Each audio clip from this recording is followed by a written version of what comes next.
എല്ലാ കൂട്ടുകാർക്കും നല്ലൊരു രാത്രി ആശംസിച്ചുകൊണ്ട് നമുക്ക് നേരെ കിരണിന്റെയും കല്യാണിയുടെയും നാളത്തെ നല്ലൊരു പ്രൊമോ വിശേഷം കേട്ടാലോ. ആദ്യമായി കാണുന്നവരാണെങ്കിൽ ചാനൽ ഇഷ്ടപ്പെട്ട ഒന്ന് സബ്സ്ക്രൈബ് ചെയ്യാൻ മറക്കരുതേ. വീഡിയോ ഇഷ്ടപ്പെടുവാണെങ്കിൽ ലൈക്ക് ചെയ്യാനും മറക്കരുത് കേട്ടോ. നമ്മുടെ മുന്നോട്ടുള്ള യാത്രയിൽ നിങ്ങളുടെ സപ്പോർട്ട് ലൈക്കുമാണ് നമുക്ക് ഏറ്റവും കൂടുതൽ പ്രചോദനമായി മാറിക്കൊണ്ടിരിക്കണേ. അപ്പൊ നമുക്ക് നേരെ നമ്മുടെ വിശേഷത്തിലേക്ക് പോയാലോ. അങ്ങനെ നാളത്തെ വിശേഷത്തിൽ നമ്മൾ കാണുന്ന രൂപ രാഹുലിനെ വിളിക്കുകയാണ്. രാഹുലിനെ വിളിച്ചിട്ട് പറഞ്ഞു, അതെ ഏട്ടൻ പറഞ്ഞ പോലെ തന്നെ പണം ഞാൻ റെഡിയാക്കി തരാന്ന് പറയാണ്. ഇത് കേട്ടതും രാഹുലിന് എന്തെന്നില്ലാത്ത സന്തോഷം. പക്ഷെ എനിക്ക് 2 ദിവസത്തെ സാവകാശം വേണമെന്ന് പറയാ. ഇത് കേട്ടതും രാഹുൽ പറഞ്ഞു, അത് ശരി, കുഴപ്പമൊന്നുമില്ല എന്ന് പറയാണ്. അങ്ങനെ ഭയങ്കര സന്തോഷത്തോട് കൂടിയിട്ട് രാഹുൽ നേരെ ശാരിയുടെ അടുത്തേക്ക് ചെല്ലുവാണ്. ശാരിയോട് പറഞ്ഞു, അതെ പണത്തിന്റെ കാര്യമൊക്കെ രൂപ റെഡിയാക്കിയിട്ടുണ്ട്, അവള് സെറ്റ് ചെയ്ത് തരാന്ന് പറഞ്ഞിട്ടുണ്ടെന്ന് പറയാം. ഇത് കേട്ടത് ശാരി പറഞ്ഞു, ഓക്കെ ആണല്ലോ, ഇനി വേറെ കുഴപ്പമൊന്നും ഇല്ലല്ലോ അല്ലേന്ന് ചോദിക്കുകയാണെ. രൂപയല്ലേ പറഞ്ഞേ, അവള് പണമൊക്കെ എടുത്തു തരും, ആ കാര്യത്തിൽ പേടിക്കണ്ട. നീ എന്താ പറഞ്ഞേ, അവൾ പണം തരത്തില്ലെന്നൊക്കെയല്ലേ പറഞ്ഞേ, എന്നിട്ട് ഇപ്പൊ എങ്ങനെയുണ്ടെന്ന് ചോദിക്കുക. ഇത് കേട്ടതും ശാരി പറഞ്ഞു, എനിക്ക് അങ്ങനെയൊക്കെയാ തോന്നിയത്.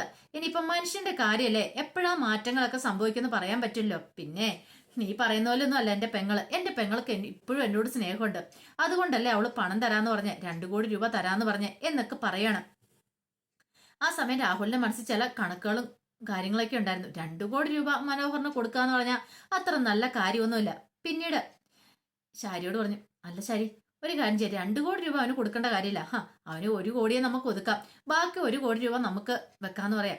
ഇത് കേട്ടതും ശാരി പറഞ്ഞു, അത് നല്ല കാര്യമാ, ഞാനത് അങ്ങോട്ട് പറയാൻ വേണ്ടിയിട്ട് ഇരിക്കുമായിരുന്നു. അവനെ കണ്ടൊന്ന് സംസാരിച്ചു നോക്ക്, അവൻ എന്താ പറയണെന്ന് അറിയില്ലോ എന്ന് പറയാം. പിന്നീട് രാഹുൽ മനോഹറിനെ കാണാനായിട്ട് ചെല്ലുവാണ്. മനോഹറിനെ വിളിച്ച് മാറ്റിക്കൊണ്ട് പോയിട്ട് അവനോട് കാര്യങ്ങളൊക്കെ സംസാരിക്കുക. നീ പറഞ്ഞായിരുന്നല്ലോ നിനക്ക് പണം കിട്ടുവാണെങ്കിൽ നീ ഇവിടുന്ന് ഒഴിവായി പോയിക്കൊള്ളാന്ന്. അങ്ങനെ പണം തരാൻ തന്നെ തീരുമാനിച്ചു. പക്ഷെ നീ പറഞ്ഞ പോലെ 5-6 കോടി രൂപയൊന്നുമില്ല, 1 കോടി രൂപ അത് ഞാൻ ഉണ്ടാക്കിയിട്ടുണ്ട്, അത് വേണം തരാന്ന് പറയാ. ഇത് കേട്ടത് മനോഹർ പറഞ്ഞു, 1 കോടി രൂപയോ, അതും കൊണ്ട് എന്താവാനാ എന്റെ അമ്മായിച്ചാന്ന് ചോദിക്കും. വേണമെങ്കിൽ മതി, ഇല്ലെങ്കിൽ അതും കൂടെ കിട്ടത്തില്ല. ഓഹോ, ഭീഷണിയാണെന്ന് ചോദിക്കും. ഉള്ളത് മേടിച്ചോണ്ട് പോവാണെങ്കിൽ നിനക്ക് ലാഭം, അത് തന്നെ ഉണ്ടാക്കാൻ പറ്റ പാട് എനിക്കറിയാം. ഇത് തന്നെ ഞാൻ കടം മേടിച്ചിരിക്കുന്ന പൈസയാ, 1 കോടി രൂപ ഇപ്പോഴുണ്ട്, അതുകൊണ്ട് നീ പോവാൻ നോക്ക് മനോഹറെ. പിന്നെ പോയിട്ടുണ്ടെങ്കിൽ പിന്നെ നിന്നെ ഈ വഴിക്ക് പോലും കാണില്ല. അത് പിന്നെ എന്റെ അമ്മായച്ചൻ പറയേണ്ട കാര്യമുണ്ടോ, ഞാൻ പോയാൽ പിന്നെ ആ വഴിക്ക് പുല്ല് പോലും കിളകത്തില്ല, അതറിയാവുന്ന കാര്യല്ലേ. പിന്നെ ഞാൻ ആ പരിസരത്തേക്ക് തിരിഞ്ഞു നോക്കത്ത് പോലും ഇല്ലെന്ന് പറയാം. ഇത് കേട്ടതും രാഹുൽ പറഞ്ഞു, അത് മതി, എനിക്ക് അത് മാത്രം തന്നെ. പണം കിട്ടട്ടെ ആദ്യം, പണം കിട്ടിക്കഴിഞ്ഞിട്ട് ഞാൻ ഒഴിവായി പോയിക്കൊള്ളാന്ന് പറയണം. അങ്ങനെ അവർ ആ തീരുമാനത്തിൽ എത്തുവാണ്. ആ സമയം പ്രകാശം ഭയങ്കര സന്തോഷത്തിലാ. ഇനി 2 ദിവസം കൂടെ ഉള്ളൂ വിവാഹത്തിന്. പിന്നീട് കാർത്തികയുടെ അടുത്തേക്ക് പ്രകാശം ചെല്ലുവാണ്. അല്ല മോളെ, ഇനിയിപ്പോ വേറെ കുഴപ്പങ്ങളൊന്നും ഇല്ല അല്ലേന്ന് ചോദിക്കുകയാണ്. എന്ത് കുഴപ്പം? ഞങ്ങളുടെ ഭാഗത്തുനിന്ന് ഒരു കുഴപ്പമില്ല. ആദ്യം കല്യാണം മുടങ്ങിയത് എന്റെ അമ്മയുടെ കുഴപ്പം കൊണ്ടല്ലല്ലോ എന്ന് പറയാം. അല്ല മോളെ, അതല്ല ഞാൻ ഉദ്ദേശിച്ചേ, ഇനിയിപ്പോ വേറെ കുഴപ്പമൊന്നുമില്ലാത്ത സ്ഥിതിക്ക് നമ്മള് നാളെ കഴിഞ്ഞ് കല്യാണം അങ്ങോട്ട് അടിച്ചു പൊളിക്കും അല്ലേന്ന് ചോദിക്കുകയാണ്. അത് പിന്നെ പറയേണ്ട ആവശ്യമുണ്ടോ, എന്റെ അമ്മ അച്ഛന് വേണ്ടി കാത്തിരിക്കുവാന്ന് പറയാണ്, ആ ഒരു സുന്ദര നിമിഷത്തിന് വേണ്ടിയിട്ട്. ആദ്യത്തെ കാലം നല്ല ഗംഭീരമായിട്ട് വേണം മോളെ ഈ തവണ കല്യാണം നടത്താനായിട്ട്. ആ കിരണും കല്യാണി അവര് വരണം, അവർ ഈ കാഴ്ചകളൊന്ന് കാണണം എന്ന് പറയാം. ഇത് കേട്ടെന്ന് കാർത്തി പറഞ്ഞു, അച്ഛന് ഇഷ്ടമുള്ള ആൾക്കാരെ എല്ലാം വിളിച്ചോ, എന്നിട്ട് വലിയ ഗംഭീര രീതിയിൽ തന്നെ സദ്യയൊക്കെ നടത്തി അങ്ങോട്ട് ആഘോഷിക്കാന്ന് പറയാണ്. ഇത് കേട്ടതും പ്രകാശം പറഞ്ഞു, അത് ശരിയാ, പക്ഷെ ഇനി പണം വേണം, അങ്ങനെ ഗംഭീരമായിട്ട് നടത്തണമെങ്കിൽ ഇനി അതിനുള്ള പണം കൂടെ വേണം. അതിന് ഇനിയിപ്പോ എന്ത് ചെയ്യും? ഒന്നുകൂടെ പോയി ആ രാജപ്പണ്ണോടൊന്ന് മുട്ടി നോക്കിയാലോ എന്നൊരു ചിന്ത മനസ്സിലേക്ക് വരുവാണ്. പിന്നീട് നേരെ രാജപ്പന്റെ അടുത്തേക്ക് ചെല്ലുവാണ്. രാജപ്പനോട് എന്നിട്ട് പറഞ്ഞു, അതെ അണ്ണ, കുറച്ച് പൈസ കൂടെ വേണ്ടി വരുമെന്ന് പറയാണ്. ഇനിയും പൈസയോ? ദേ പ്രകാശ, ഇപ്പൊ തന്നെ 22 ലക്ഷം രൂപയുണ്ട്. എന്റെ അണ്ണ, മറ്റന്നാൾ എന്റെ കല്യാണമാണ്, അതിന് സദ്യയൊക്കെ കൊടുക്കണ്ടേ, അതിന് വേണ്ടിട്ടാന്ന് പറയും. എന്റെ പ്രകാശ, ഇനിയും കല്യാണം അങ്ങനെ മുടങ്ങി പോവോ? എങ്ങനെ മുടങ്ങാനായിട്ട്?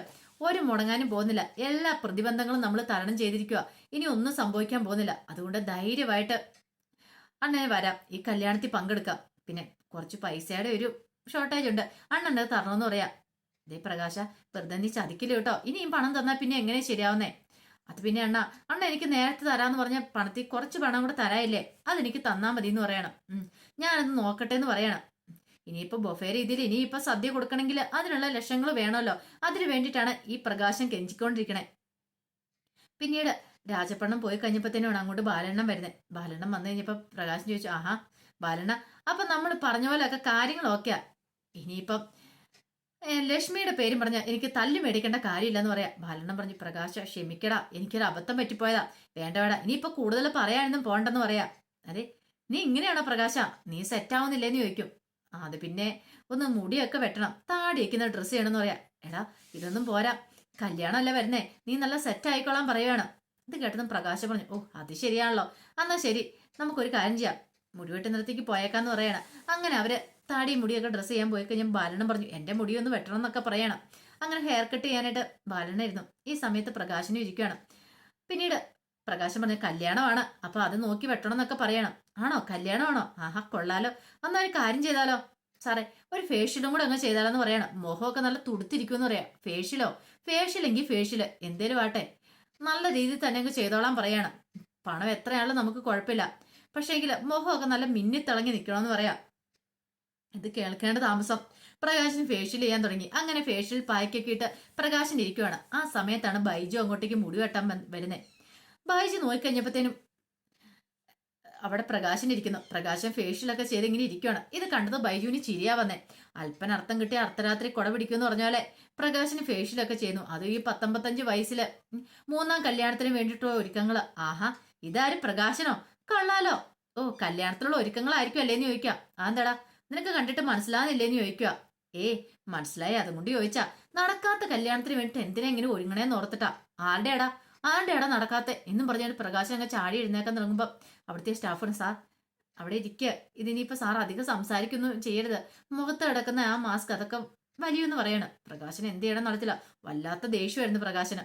പിന്നീട് ബൈജു അങ്ങനെ വിടാൻ ഒരുക്കില്ലായിരുന്നു.